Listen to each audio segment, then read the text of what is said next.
اپنی کیفیت کو پہچانو، اپنی حیثیت کو جان لو، میں تمہیں معاف کر دوں گا۔ تاک راتیں آ گئی ہیں، ان راتوں میں ایک رات وہ ہے، اس امت کی عمر تھوڑی ہے، اس کے اعمال بھی تھوڑے ہوں گے، لیکن میں تھوڑے کے پیسہ زیادہ کرتا ہوں، تمہیں موقع دے رہا ہوں۔ ان 5 میں سے ایک رات وہ ہے کہ اگر تم اس رات کو جاگ لو، اللہ سے مانگ لو، تو تمہاری اس رات کے جاگنے اور مانگنے کی بنا پر میں تمہیں 1000 مہینے سے بہتر رات عطا کر دیتا ہوں۔ ایک رات، 5 میں سے یقیناً ایک، اور وہ مفتی جو پچھلے سال تک یہ کہتے تھے کہ وہ رات سعودی عرب والی ہوگی، چلو اس دفعہ ہم ان کے اس فتوے سے بھی بچ گئے کہ سعودی عرب میں بھی آج 23ویں ہے اور پاکستان میں بھی، حالانکہ رب صرف سعودی عرب کا رب، وہ پاکستان کا بھی رب ہے، جہاں اس وقت دن ہے ان کا بھی رب ہے، جہاں کل رات کو رات آئے گی 23ویں، وہ ان کا بھی رب ہے۔ لیکن چلو آسانی ہو گئی، موقع دے رہا ہے، آ جاؤ، اتنے گناہ لے کر آ جاؤ، ان میں شرک نہ ہو کہ زمین سے آسمان کے کناروں کو جا چھوئیں، میں پھر بھی احسان کرتا ہوں، تمہیں معاف کر دیتا ہوں۔ اتنے لے آؤ جتنا زمین کی وسعتیں، اتنی طاقتور ٹیکنالوجی اور فائٹر جیٹس کے باوجود بھی یہ آج تک زمین کا وہ کونا تلاش نہیں کر سکے جہاں یاجوج اور ماجوج تم سے بڑی تعداد میں رہتے ہیں، یا آج تک سورج کے نکلنے کی جگہ کو نہیں پا سکے، یا آج تک اس کے غروب ہونے کے مقام کو نہیں پا سکے، لیکن وہ پہلے اعلان کر چکا ہے، میرے نبی اعلان کرو، زمین کی وسعتیں اس کے کناروں تک کے گناہ بھر جائیں، بقراب العرش، جہاں زمین ختم ہو جاتی ہے وہاں تک بھی تمہارے گناہ چلے جائیں، لیکن شرط ایک ہے، میرے ساتھ احسان کشی نہ کی تم نے، میرے ساتھ کسی دوسرے کو میرے جیسا نہ بنایا، اسماء و صفات میں کسی دوسرے کو وہ صفات نہ دی، میری ذات کے ساتھ کسی کو دوسری ذات نہ بنایا، تو یہ اتنے بڑے گناہ لے کر، اتنے وسیع گناہ لے کر بھی میرے پاس آ جاؤ تو میں احسان کروں گا، میں پھر تمہیں معاف کر دوں گا، اور جتنے گناہ لے کے آتے ہو اس سے زیادہ مغفرت سے تمہارا استقبال کروں گا۔ کیسا بڑا محسن ہے۔ سوال پھر وہی ہے کہ جب میں اتنے احسانات کر رہا ہوں تو حل جزاء الاحسان الا الاحسان، پھر بدلے میں یہ میرا حق نہیں ہے کہ تم اس طرح سے میری عبادت کرو کہ ہر وقت کم سے کم اس احساس سے سرشار رہو کہ میں تمہیں دیکھ رہا ہوں۔ یہی احسان ہے نا جواباً، کہ میں تمہیں، اور کوئی ایسا لمحہ بھی ہے جب وہ نہ دیکھتا ہو، کوئی ایسی گھڑی بھی ہے جب وہ نہ دیکھتا ہو، کوئی ایسا پل بھی ہے جس میں وہ تم سے کبھی غافل رہا ہو، اس نے کبھی تمہیں چھوڑ دیا ہو، اس نے تمہارے لیے نظام نہ چلائے ہوں، اس نے تمہارے لیے آسمان سے بارشیں نہ برسائی ہوں، اس نے تمہارے لیے زمین کو غلہ اگلنے سے منع کر دیا ہو، اس نے تمہاری ضروریات زندگی بہم پہنچانے کے راستے مسدود کر دیے ہوں، اور اس کا تقاضا کیا ہے، اور تم اس کے ساتھ کیا کر رہے ہو، کہ وہ کہہ رہا ہے وَمَا قَدَرُ اللَّهَ حَقَّ قَدْرِهِ، کہ تم نے تو اس کی قدر ہی نہیں کی ہے۔ لوگ اپنے جھوٹے خداؤں کے کتنے متوالے ہوتے ہیں، لوگ اپنے جھوٹے خداؤں کے کس قدر دیوانے اور پروانے ہوتے ہیں، اور تمہارا خدا سچا ہے، وہ تمہارا محسن ہے، اور تمہارا اس کے ساتھ رشتہ اور ریلیشن تعلق کیسا ہے؟ کیا یہ صرف رمضان کا محتاج تھا؟ کیا رمضان میں ہی نماز پڑھنی چاہیے تھی؟ کیا رمضان میں ہی فجر پڑھنی چاہیے تھی؟ آج کل تو تم اپنے کھانے کے لیے جاگتے ہو، اس کے تعلق کا پتہ تو تب چلے گا جب تم کھانے کے لیے نہیں اس کے لیے جاگو گے، پھر پتہ چلے گا کہ تم نے اس کے تعلق کو سمجھ لیا. آج کل تو کھانے کے لیے جاگتے ہو. کیوں بھئی؟ ایسا ہی ہے نا، کھانا نہ کھانا ہو تو جاگو. یہی مسجد ہوگی، کسی دن میں آ کے فجر پڑھ لوں گا. جس دن آپ کہیں بمشکل ایک صف بھی نہیں ہوگی. کیوں؟ اور باقی مہینوں میں رب کہیں چھٹی پہ چلا جاتا ہے، وہ اپنا حق معاف کر دیتا ہے، اس کا تقاضا بدل جاتا ہے، یا اس کے احسانات کا تسلسل اور سلسلہ اور رحمتوں کی بارشیں بدل جاتی ہیں. کیا ہوتا ہے؟ کیونکہ ادھر دماغ میں یہ فطور آیا ہوا ہے، ادھر بٹھایا ہوا ہے رمضان کافی ہے، روزے رکھ لیے، ان دنوں میں نمازیں بھی پڑھ لی، رمضان بڑا اچھا گزارا. پھر اس کے بعد اپنے محسنوں کو یاد رکھنا چاہیے کہ نہیں؟ یہ بتا دیں. آپ نے کسی پر احسان کیا ہو، وہ آپ کو یاد نہ رکھے، وہ آپ کا لحاظ نہ کرے، وہ آپ کے ساتھ مربت نہ رکھے، وقت آنے پر وہ کام نہ آئے، کیسا شکوہ ہوگا اور کتنی تکلیف ہوگی یا نہیں؟ تو اللہ بھی پوچھ رہے ہیں وَمَا قَدَرُ اللَّهَ حَقَّ قَدْرِهِ. کیا ہوا ہے کہ تم نے میری قدر نہیں کی ہے؟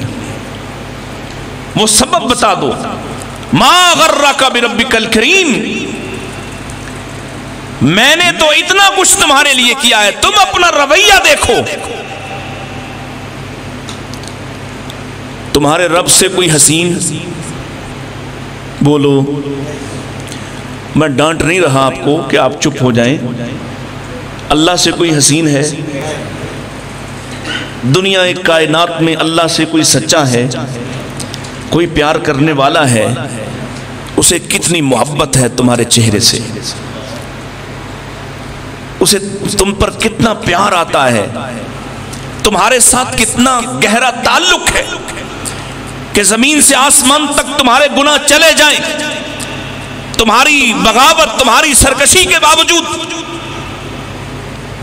رات کے کسی پل میں تمہیں صرف اس کی یاد آ جاتی ہے اور تم ایک دفعہ اسے پکارتے ہو تو وہ اپنے ملائے اعلیٰ کو بلا کے کہتا ہے دیکھو میرا بندہ ہے، مجھے پکار رہا ہے، اور وہ جواب دیتا ہے ایک کا، ہر ایک کا، ہر ایک کا.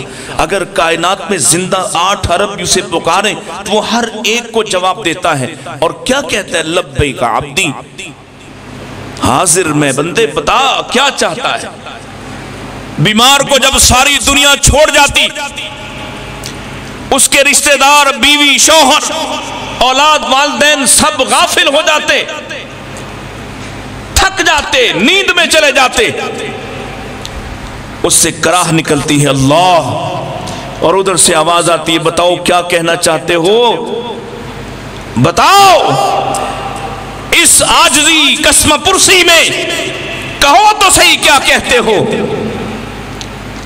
تم کوئی دعا مانگو ہم پوری کر دیتے ہیں، تم کچھ مانگو، کچھ چاہو.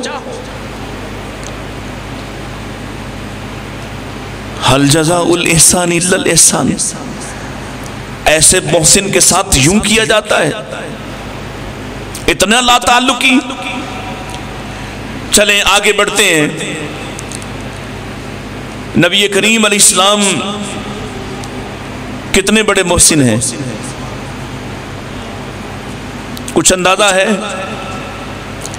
خالق کائنات نے اپنے بے شمار وہ اپنے انعامات احسانات کے بارے میں فرماتا ہے وَإِن تَعُدُّوا نِعْمَةَ اللَّهِ لَا تُحْصُوهَا. اگر تم اللہ کی نعمت احسان کو گننا چاہو تو گن سکتے. اور اس نے ایک بھی احسان نہیں جتایا کہ میں نے تمہیں زبان دی، ہاتھ دیے، ناک دی، کان دیے، آنکھیں دی، والدین دیے، رشتہ دار دیے، تمہیں عزت وقار دیا، مال منال دیا. کچھ نہیں کہا.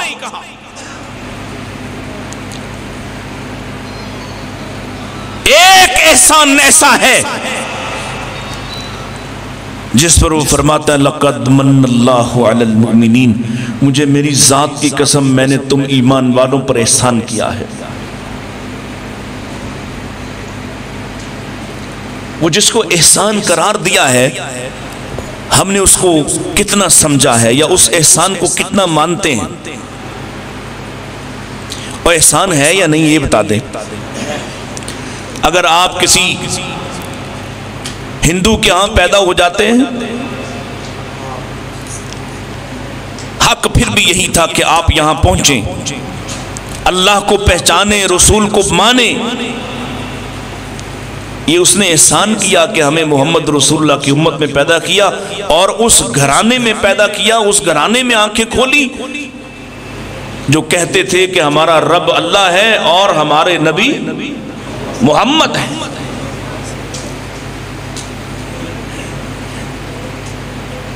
انہیں اس بات کا احساس تھا یا نہیں؟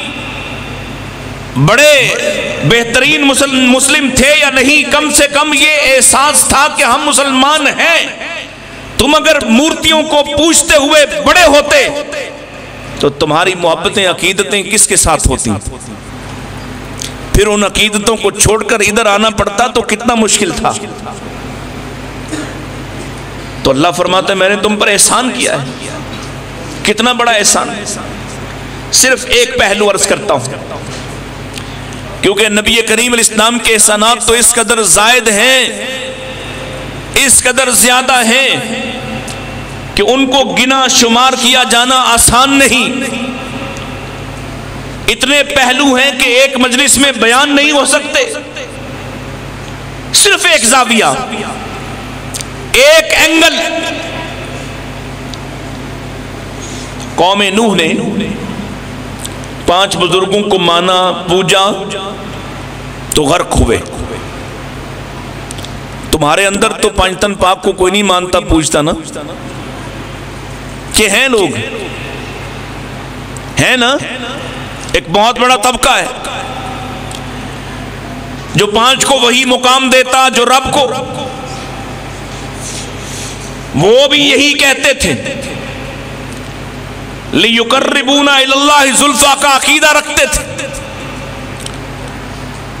کہ یہ ہمارے رب سے تعلقات بنانے والے ہیں، یہ وسیلہ ہیں۔ قوم ابراہیم بتوں کو پوجنے والی، تصویروں کو پوجنے والی، شمس و قمر کو پوجنے والی، تمہارے اندر ہیں یہ لوگ کہ نہیں ہیں؟ تمہارے ہاں تصویریں لٹکا لٹکا کر برکتیں حاصل کرنے والے ہیں یا نہیں؟ دکانوں کے اندر پیروں کی، مرشدوں کی تصویریں لٹکا کر برکتوں کی خواہش اور امید رکھنے والے ہیں یا نہیں؟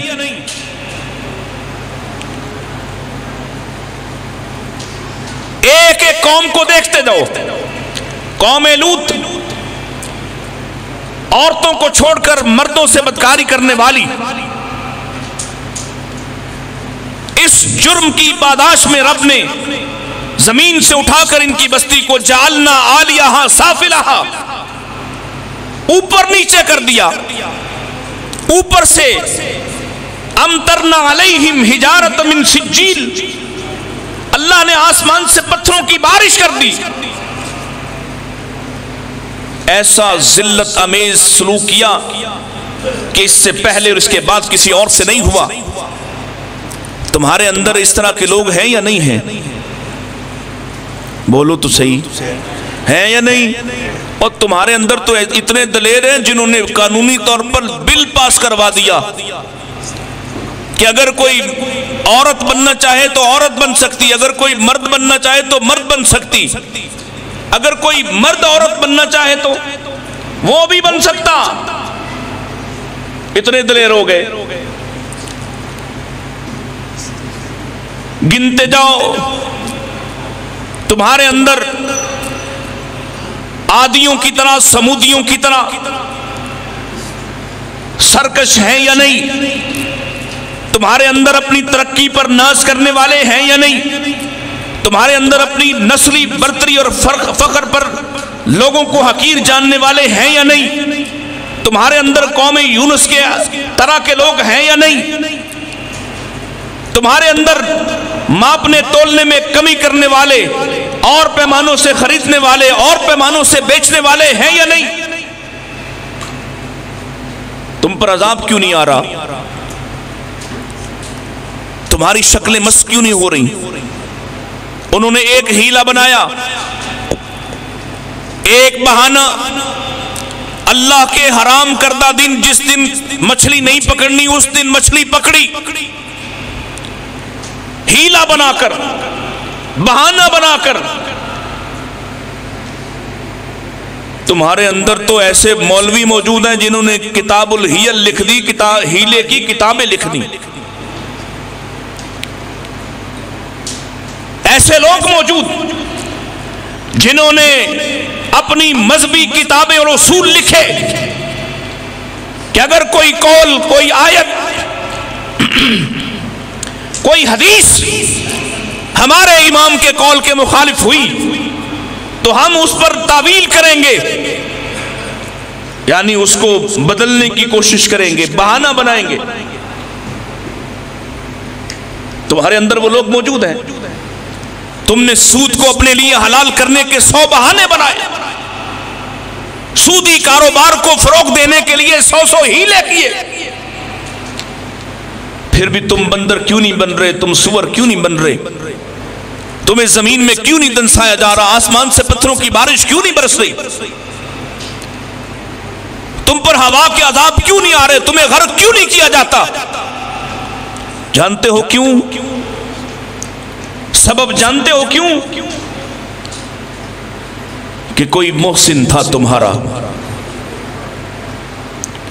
جو رب کے سامنے روتا رہا، تمہارے رب کو منا کر گیا، رو رو کر اس کی آنکھیں سوج جاتی تھیں،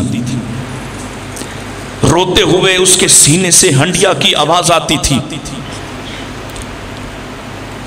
کھڑے کھڑے مناتے مناتے اس کے پاؤں سوج جاتے تھے، مناتے مناتے اس کے قدم پھول جاتے تھے، مناتے مناتے اس کے پیروں کے اندر سے خون رسنا شروع ہوتا تھا۔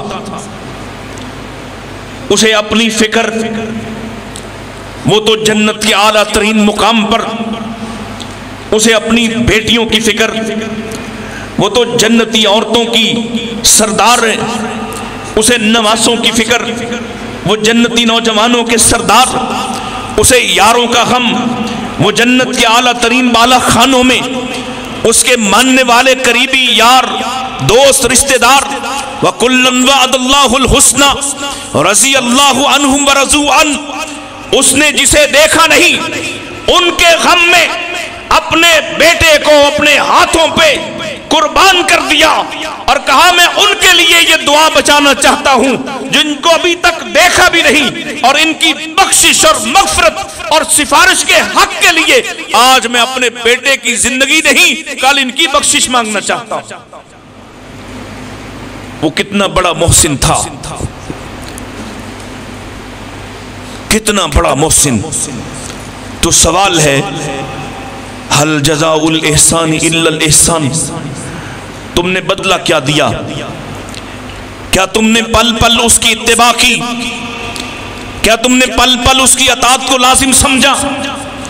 وہ کہتا ہوا دنیا سے جائے، حبب الی من دنیاکم ثلاث، مجھے تمہاری دنیا میں 3 چیزیں پسند ہیں، مجھے خوشبو پسند، مجھے عورتیں پسند، اور نماز میں میری آنکھوں کی ٹھنڈک۔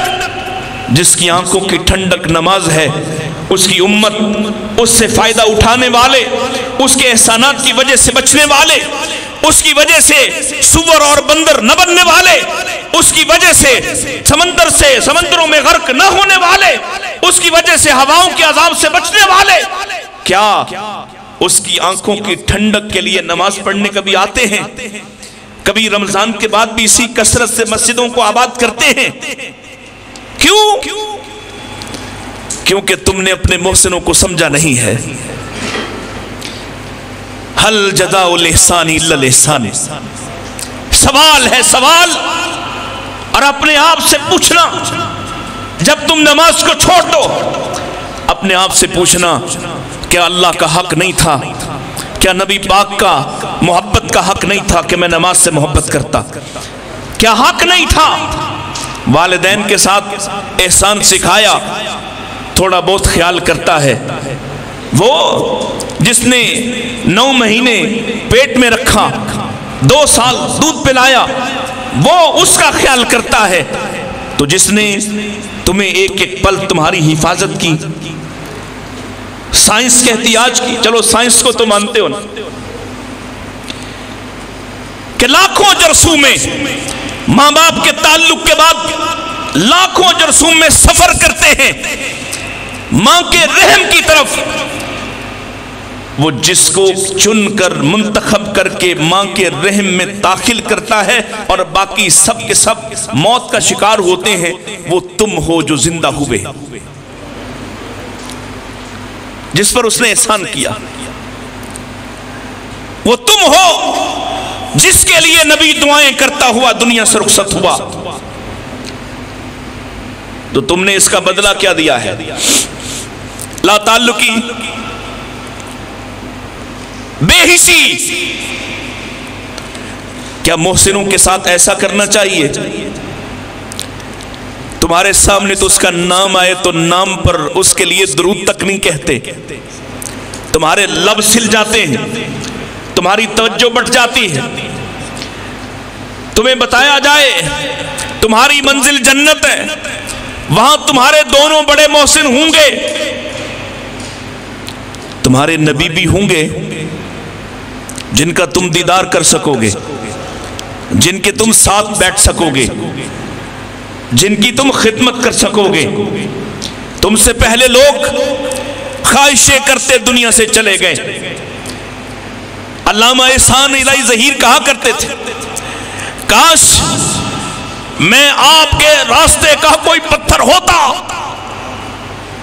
کہ آپ کے قدموں میں بچ جاتا، کاش میں آپ کے زخموں میں جل کر راکھ بن کر آپ کے زخموں کو مرہم دینے والی کوئی کسی کپڑے کا ٹکڑا ہوتا۔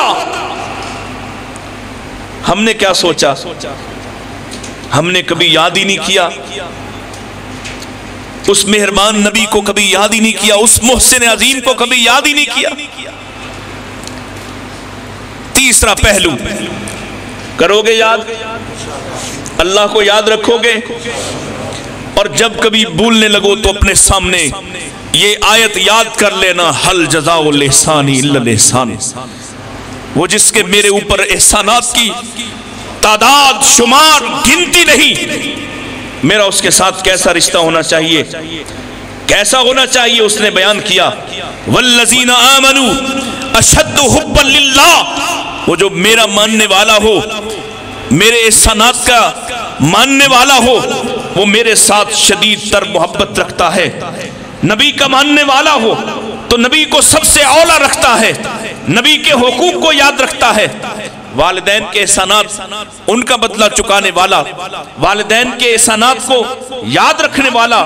اور ہم نے تو والدین کو بھی اپنے نبی سے جانا، ہم نے نہیں دیکھا کہ ہماری ماں نے کھانا اچھا بنایا تو اس لیے بدلہ دینا، ہم نے نہیں دیکھا کہ ہماری ماں ہمارے لیے نرم بستر بناتی تو اس لیے اس کا بدلہ دینا، ہم تو ماں کی قدر، باپ کی قدر اس لیے کرتے کہ ہمارے محسن عظیم نے کہا یہ بھی تمہارے محسن ہیں، ان کو کام تو میں نہیں لگایا تھا، یہ ذمہ داری ان کی میں نہیں لگائی تھی، ان کو توفیق بھی میں نے دی تھی، ان کو مال بھی میں نے دیا تھا، لیکن اس لیے کہ انہوں نے تجھے پالا تو نے اس کا خیال رکھنا ہے۔ ہم تو خیال بھی اس لیے رکھتے ہیں کہ ہمارے مالک نے کہا ہے، ہمارے نبی نے کہا ہے۔ تیسرا درجہ محسنوں کو یاد رکھنے والا، کہ جو شخص اپنے محسن کو یاد کرتا ہے، کیا ہوا اس کو؟ جو شخص اپنے محسن کو یاد رکھتا ہے لوگ بھی اس کی تعریف کرتے ہیں۔ محسن کو یاد رکھنا چاہیے کہ نہیں؟ جس نے احسان کیا ہو۔ اب یہ جملہ عام سننے کو ملتا ہے نا کہ جس پر احسان کرو اس کے شر سے بچو۔ کیوں بھائی؟ ایسا ہونا چاہیے تھا، جس پر احسان کیا گیا ہو اس کو جواباً شر پیش کرنا چاہیے تھا۔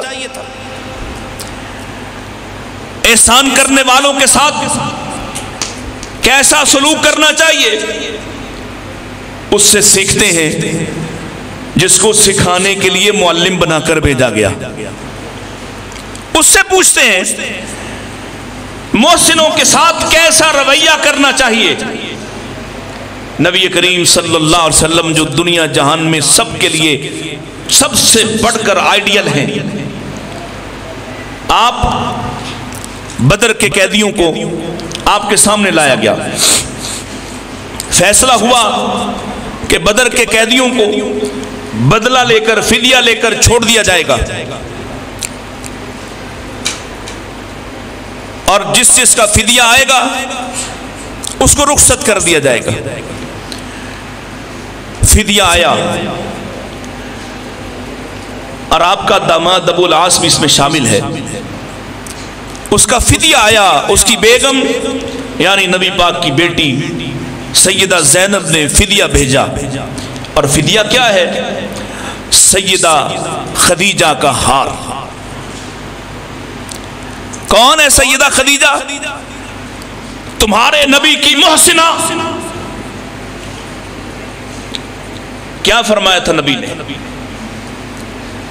خدیجہ وہ ہے جب لوگ میری تکذیب کرتے تھے تو خدیجہ میری تصدیق کرتی تھی،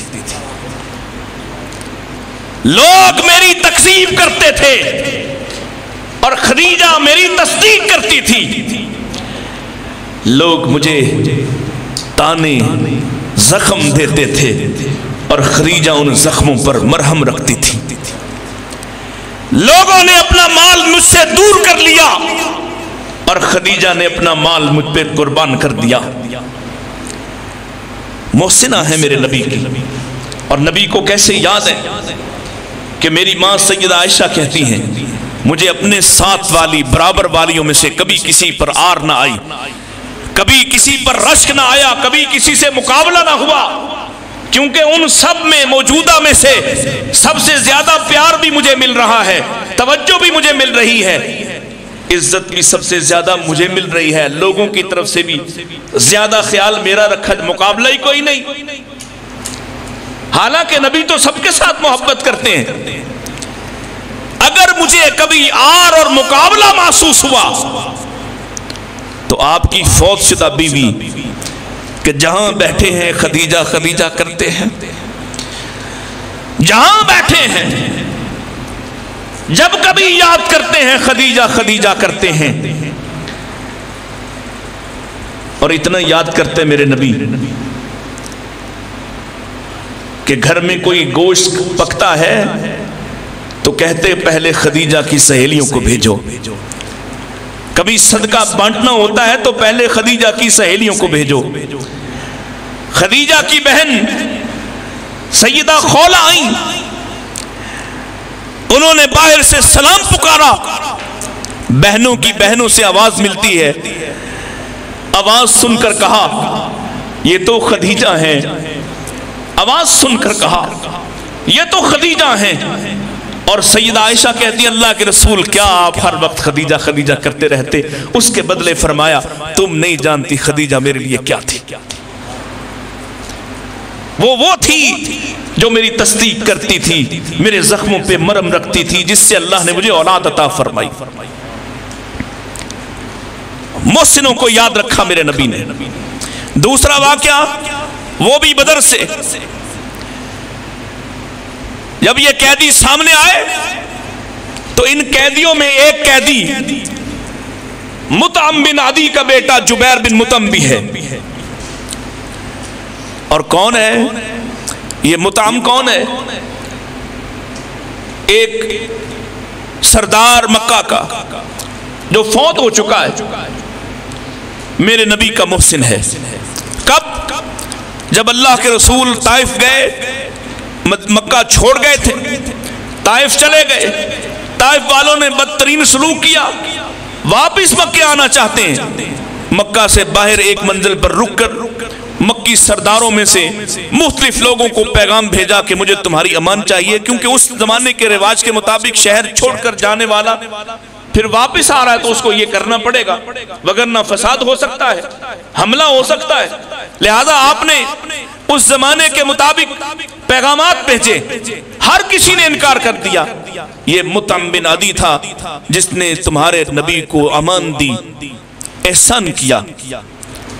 یہ اور اس کے بیٹے ہتھیار پہن کر نبی پاک کا دفاع کرنے آئے، اپنے حصار میں مسجد حرام میں لے کر گئے۔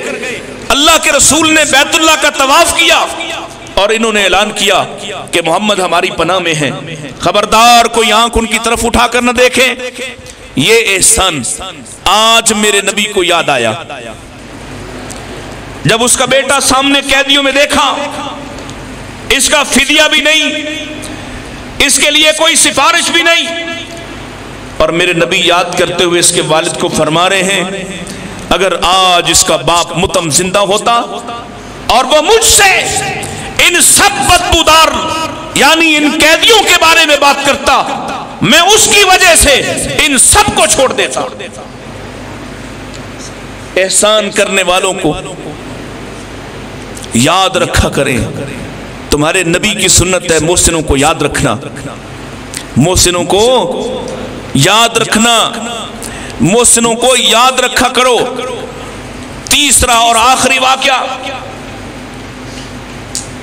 نبی علیہ السلام کے خاندان نے آپ کو ایک دایا کے حوالے کیا جس کا نام حلیمہ تھا، جن کی بیٹی کا نام شیمہ ہے، اور یہ مفت میں وہاں نہیں رہتے تھے، پیسے دے کر، بدلہ اور معاوضہ دے کر آپ کی وہاں کفالت ہوتی نہیں، یعنی اس خاندان کی ضروریات سردار ابو طالب کے ابو عبد المطلب کے گھر نے اٹھائی تھی، بدلہ دیا تھا۔ کہتے ہو نا تم بھی، میں فلاں سے پڑھا ہوں تو کیا ہوا، ہم نے ٹیوشن دی تھی، ہم نے پیسے دیے ہیں، فلاں قاری صاحب میرے گھر آ کے پڑھاتے تو کیا ہوا، میں نے پیسے دیے اس بات کے۔ سن لو، یہ پیسے دے کر تمہارے نبی وہاں پلے بڑے ہیں، اور تحقیق کے ساتھ، ضمانت کے ساتھ کہہ رہا ہوں، انہوں نے احسان کر کے مفت میں آپ کو نہیں پالا تھا، بدلہ لیا تھا، لیکن دیکھو پھر بھی تمہارے نبی کا طرز عمل کیا ہے۔ ایک وقت میں سیدہ خدیجہ زندہ تھی، اس وقت کہ حضرت حلیمہ آئی تھی ملنے کے لیے نبی پاک سے، تو سیدہ خدیجہ نے ان کے ساتھ اتنا ساز و سامان، اتنا سامان دے کر بھیجا، اتنا ان کو نواز کر بھیجا کہ ایک انہی کا گھر نہیں، پورا قبیلہ کھا سکتا تھا۔ انہی کا گھر نہیں، قبیلہ کھا سکتا ہے۔ توجہ ہے میری طرف؟ پھر وہ وقت بھی آیا جب ان کا قبیلہ قیدی ہو گیا، مال مسلمانوں کے پاس منوں کے حساب سے چاندی، سونا، ہزاروں کے حساب سے بکریاں، اونٹ، سب مسلمانوں کے پاس، ان کے بچے غلام، ان کی عورتیں لونڈیاں، قیدی ہے سارے۔ یہ وہ موقع ہے جس میں آپ کی دودھ شریک بہن آپ سے ملاقات کرتی ہے اور آپ سے کہا کہ میں آپ کے پاس درخواست لے کر آئی ہوں۔ آپ نے جب پہچان لیا، عزت اکرام کیا، کہا درخواست لے کے آئی ہوں، میں اس گھرانے سے ہوں جس گھرانے میں آپ نے دودھ پیا تھا۔ وہ احسان یاد کروایا اور کہا کہ میں چاہتی ہوں آپ میرے قبیلے کو اور اس کے مال اسباب کو چھوڑ دیں۔ میرے نبی نے فرمایا دونوں میں سے کوئی ایک چیز چھوڑ سکتا ہوں، فیصلہ کر لو۔ اولاد اور بیویاں، گھر والے چاہیے، انسان چاہیے یا مال؟ فیصلہ کیا کہ ہمیں قیدی واپس کر دیں۔ اللہ کے رسول نے فرمایا میں اپنے قیدی، اپنے خاندان کے بنو ہاشم کے قیدی مفت چھوڑ سکتا ہوں، باقیوں سے بات کرتا ہوں۔ پھر لوگوں میں خطبہ دیا اور فرمایا یہ میری دودھ شریک بہن ہے، انہوں نے مجھ پر احسان کیا، میں ان کے گھر پلا ہوں، میں اس قبیلے میں پلا ہوں، یہ میرے پاس آئی ہیں، میں نے اپنے قیدی ان کے کہنے پر مفت میں چھوڑ دیے ہیں، تم میں سے جو میرے لیے چھوڑ سکتا ہے وہ چھوڑ دے، جو قیمت لینا چاہتا ہے وہ مجھ محمد سے قیمت لے لے۔ صحابہ کیسے لوگ تھے؟ کہنے لگے اللہ کے نبی نے چھوڑے ہیں، اللہ کے نبی کے یہ شیر خان، یہ دودھ شریک بہن آئی ہے، آپ نے چھوڑے ہیں تو ہم سب بھی مفت میں ہی چھوڑ دیتے ہیں۔ محسنوں کو یاد رکھا کرو۔ اور تیسری مثال مجھے یاد آ گئی تو میں دینا چاہتا ہوں۔ نبی کریم علیہ السلام ہجرت کے سفر میں سفر کرتے کرتے یاد ہے ایک بڑھیا کے خیمے میں رکے تھے۔ اس کا نام کیا ہے؟ یاد ہے کسی کو؟ ہیں؟ ام معبد بڑھیا تھی۔ اب ذرا نبی پر اس کا احسان دیکھ لو کیا ہے۔ احسان تھا ویسے کوئی؟ وہ تو دینا نہیں چاہتی تھی، بکری بھی بانج سی، تو اگر حساب لگائیں تو احسان تو نبی کا ہے۔ بانج بکری وہ بھی وہ دینا نہیں چاہتی کہ بانج ہے۔ یہ تو جناب ابو بکر کہتے ہیں تم دو تو صحیح۔